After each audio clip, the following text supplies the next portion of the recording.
Alright everybody, so this practice quiz, I hope all of you have taken this copy, is where I'm going to be doing this video on. Okay, so this is the front and back. There's a series of questions here. Most of it will be kind of like what you'll see on tomorrow's quiz. So we'll start with this first question it's a word problem. Vitamin C, also known as ascorbic acid, and they give us a molecular formula and its gram formula mass over here. Okay, so for number one, we're looking for the empirical formula.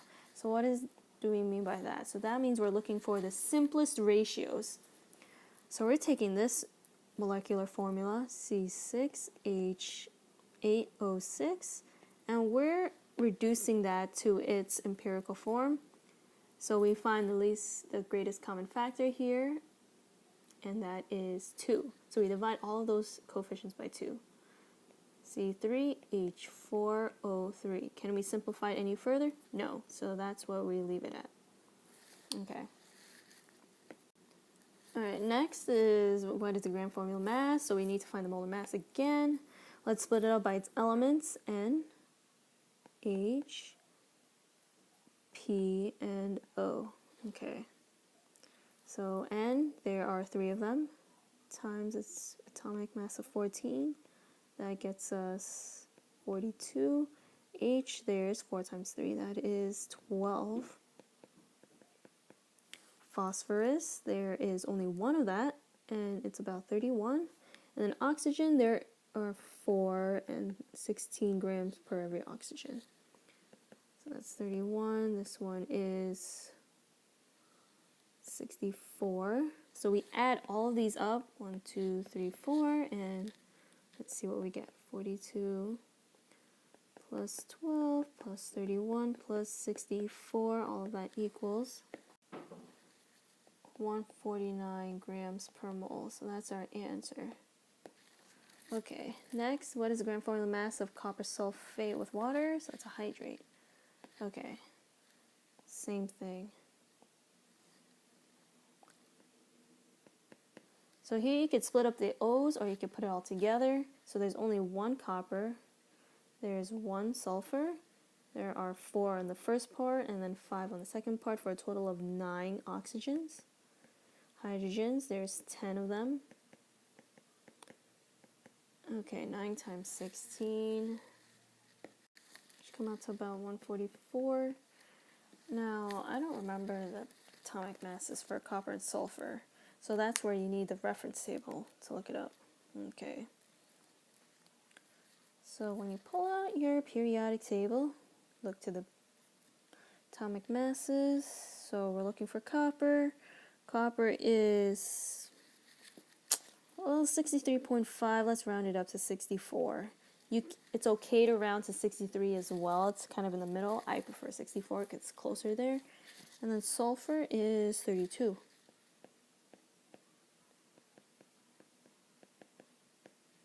Next up, you add all 4 numbers up. So 64 plus 32 plus 144 plus 10 equals 250 grams per mole. Okay, next one. Let's pick a different color. Okay, what is the empirical formula of a compound that contains this much of these elements? Okay, keyword here. We have percentages, so we turn those into grams when you're finding empirical formula.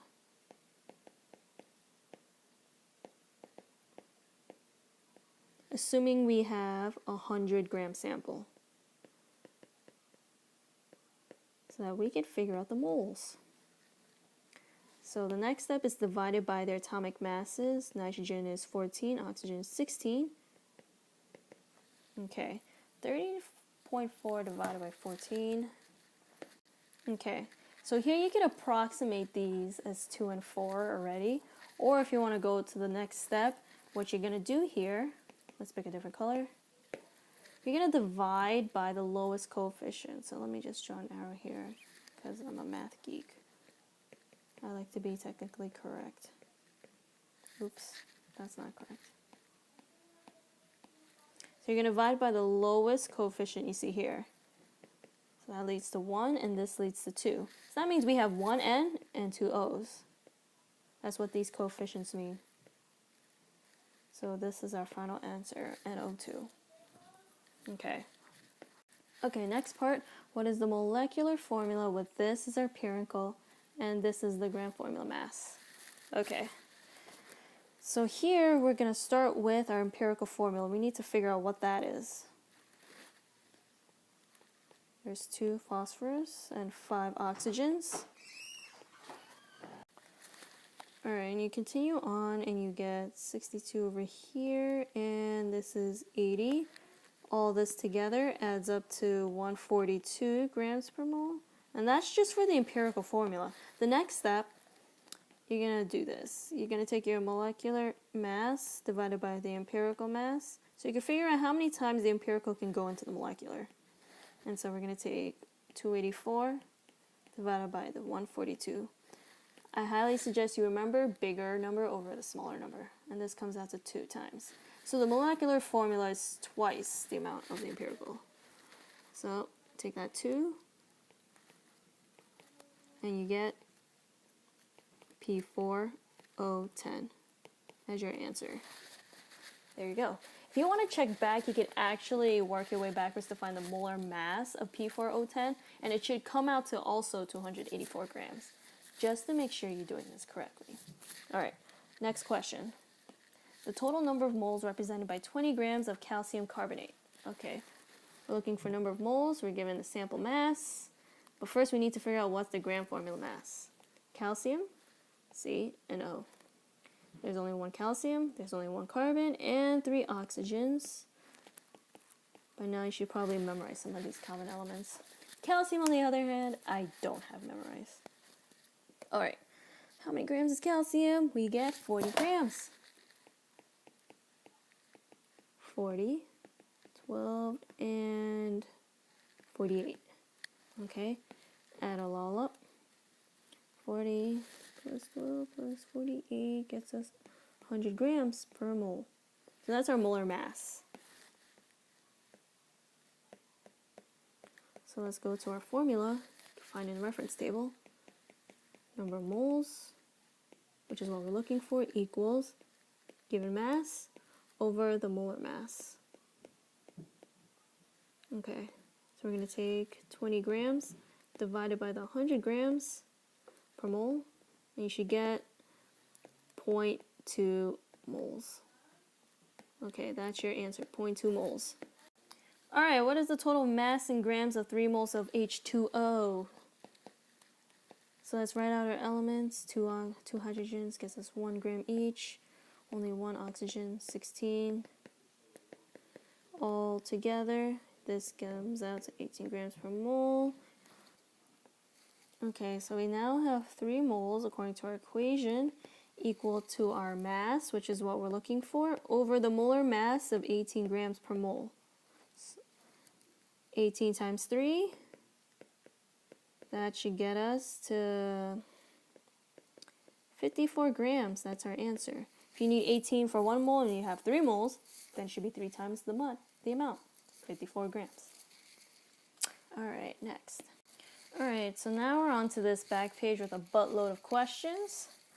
And I'm going to tell you to skip number 1 because we don't need to know sig figs. Alright, they're pretty much past the point of relevance, especially when you get to physics. You don't even need sig figs. Alright, number 2, so 1 kilojoule. Where the heck does this come from, Miss Mapoy? Okay, so kilo. If you look at the front of the reference table, I'm going to tell you which table to look at. If you have your reference table handy, see table C. It tells you all the notation, the metric prefixes, see table C. And you'll see that kilo here is equal to 10 to the third. What does that equal? 1,000.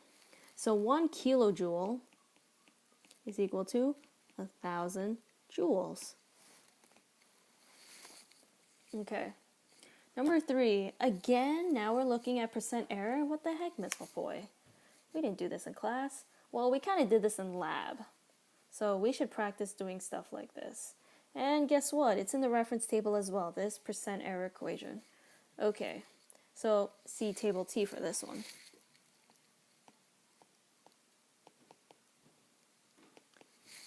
this equation, percent error, equals measured minus accepted over accepted times 100. Okay. All right, what is our measured value here?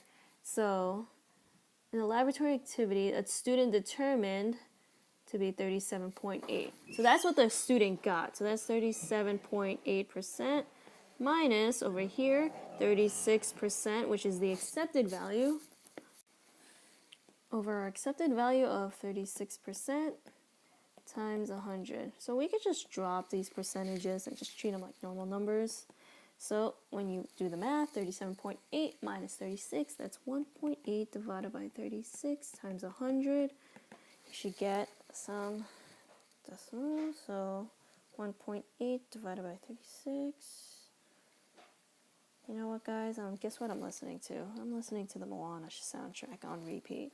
I love that movie so much. I should dress up as Moana for Halloween. What do you think? Okay. Number 4. Oh, by the way, the answer for this is choice 1, 5%. There you go. So careful if you got 0.05, that's your decimal, before you multiply it by 100 to get the percentage. So you should get 5%. Number 4, here. Another percent error. So I'm not going to recopy that formula. So here, let's pick it out in our problem. Student determined that, so that's the experimental value, 40%. Accepted value is 36. So 36% over accepted, 36% times 100. 4 over 36 times 100. Okay. 6 times 100. Ooh, that's kind of large. 11.1%. Choice 3. All right, number 5. Gram formula mass. All right, Fe. So that's iron. NO33. Oh boy, what is iron? So there's only one iron. There are 3 nitrogens and 6. No, there's 9. Sorry, I can't do math. Sorry. Actually, I can do math. I just had a weird brain fart. Okay. Fe, what is iron's atomic mass? Iron.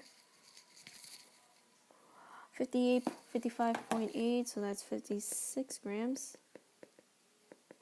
14 times 3 is 42. 9 times 16 is, I am going to say 144. I'm doing this in my head. Add them all up. Alright, you should get 242 grams per mole. That's our answer, choice 4. Alright, here we're going to start with number 6. Which substance has the greatest molar mass? So we're looking for which of them will produce the biggest one. If you know off the top of your head some of these numbers, N and O for NO, N is 14, O is 16, that comes out to 30. That's probably not it. H2O2, well, we already know H2O is 18. Add another 16 will get us 34. Let's check out I2. Let's see. I know iodine is a pretty big element compared to the others. So iodine actually has 127, so times 2, that is 254. That's already big, so we could just knock these out. And CF4. Now, there's 19 grams for every fluorine, plus the 12. I don't think that's enough to overcome the I2, the 254, so I'm going to go with choice 3. Okay. Number 7. What is the total number of moles of oxygen atoms in 1 mole of N2O3? So if we have only one of that, how many oxygens are in there? 3.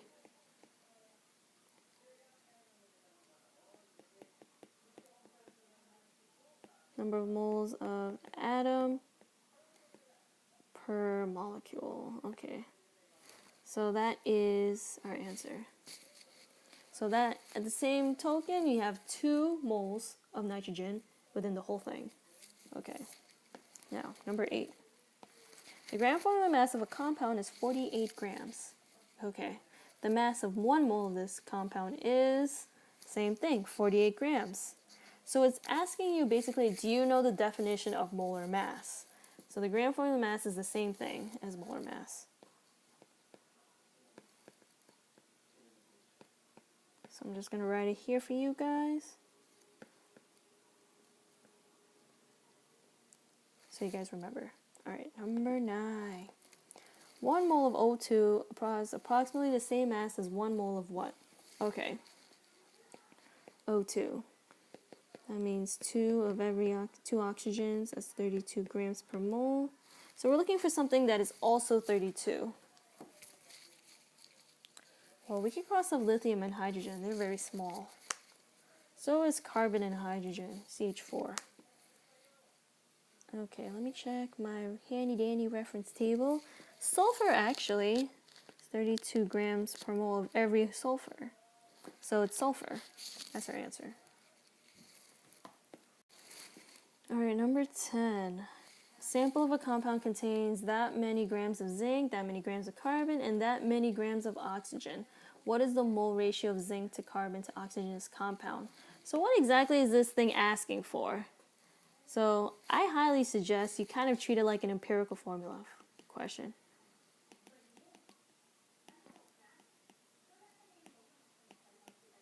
So we already turned our percentages to grams. If you happen to take note of it, well actually it's a little more than that, but let's go with it anyway. Alright, so we got zinc, we got carbon and oxygen. So we got 65.4 grams, 12 of carbon, and 48 of oxygen. And we gotta divide each of them by their atomic masses. Alright, so let's continue. Let's find the atomic mass of zinc. It happens to be exactly 65.4, by the way. Carbon is 12, and oxygen is 16, if you haven't memorized that by now. So there's 1, that's 1, and that is 3. Yes. So that means we have 1 zinc, 1 carbon, and 3 oxygens for zinc carbonate. Yay, guys, we found it! Oh, it wasn't even asking for the formula. I'm sorry. We're just looking for the ratios. 113, that's choice 4.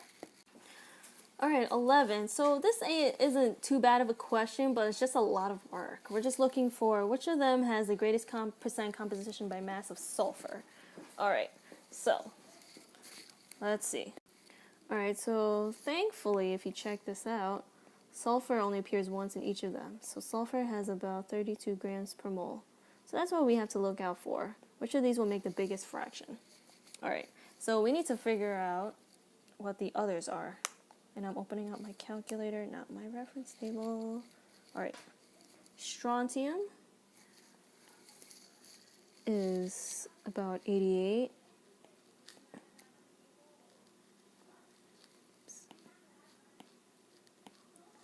Magnesium is about 24. Barium is 137. Calcium is 40. Alright, so what are we going to do with this? We're going to add it with sulfur. So plus 32 gets us here, that is 120. This one here is 56. This one here is 169, and this one is 72. Alright, so those are our total masses. We're seeing whether or not sulfur appears in them the most. Okay. So, let's take each of them and get their percentages. So you're going to take a fraction. SRS, pretty much doing 32 divided by 120. Doing 32 divided by 169.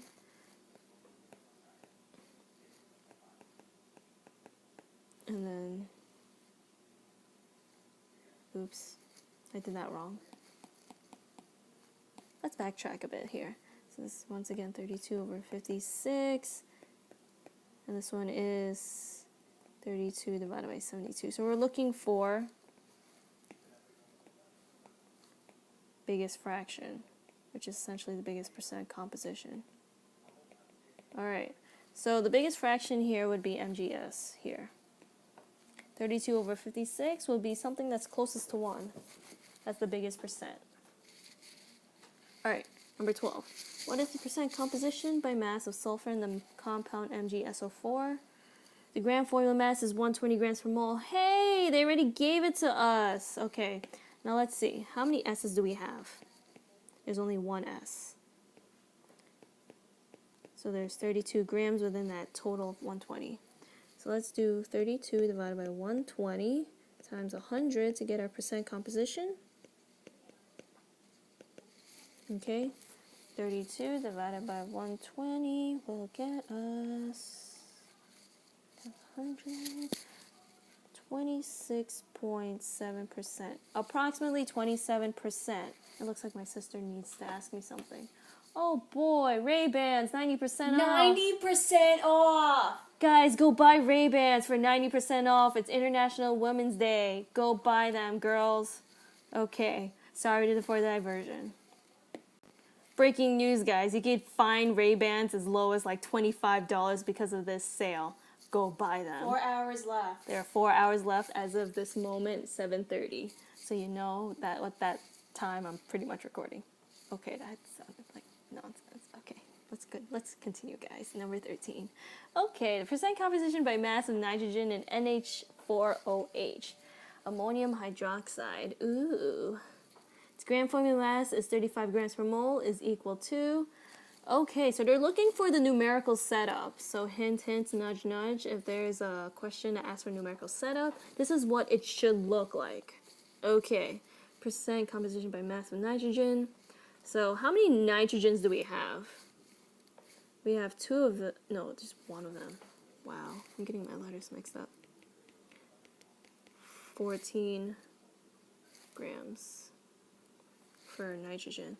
So percent composition is equal to our part over the whole. So our whole is 35 grams times 100. Oh look, they don't even want units. That's so lame. In physics we need units. Alright, so they just want the numerical setup. So this is it. 14 over 35 times 100, that's choice 2. Alright, number 14. The percentage by mass of bromine in the compound of aluminum bromide is closest to what? Alright, bromine. There are 3 of them. And what is our atomic mass for bromine? That must be annoying at this point, guys. Feel free to mute me. 240 grams for our total of bromine in this entire compound. And there's only one aluminum. Let's not forget aluminum. 27 grams for every aluminum. So our total here is 267 grams per mole. That's the whole. Percent comp. Let's take the part over the whole times 100. And you get a pretty big number. So I'm just going to go with 90%. I don't even need to do the calculations because I know that's going to be a huge number. But let's do it anyway. 240 divided by 267 times 100. Hey, look, it's 89.8%. That's pretty much 90. Okay. 15. What is the empirical formula? Hey, we did this already. That's NO2, by the way. So that looks like a familiar question from the first page if you haven't noticed. But if you want to just redo the work, go ahead. Just follow what you did on the first page. And 16, extra credit. Ooh. All right, the mole ratio of this to that. So we're looking at this one and this one. So what numbers are we looking for? We're looking at that. 6 to 2. But we need to reduce that even further. 3 to 1. There you go. Kind of easy, right? And that's it. I hope you guys enjoyed with me at this point. Don't forget, we're going to go over this practice quiz tomorrow first thing, and then we're going to take the quiz. Good luck, guys.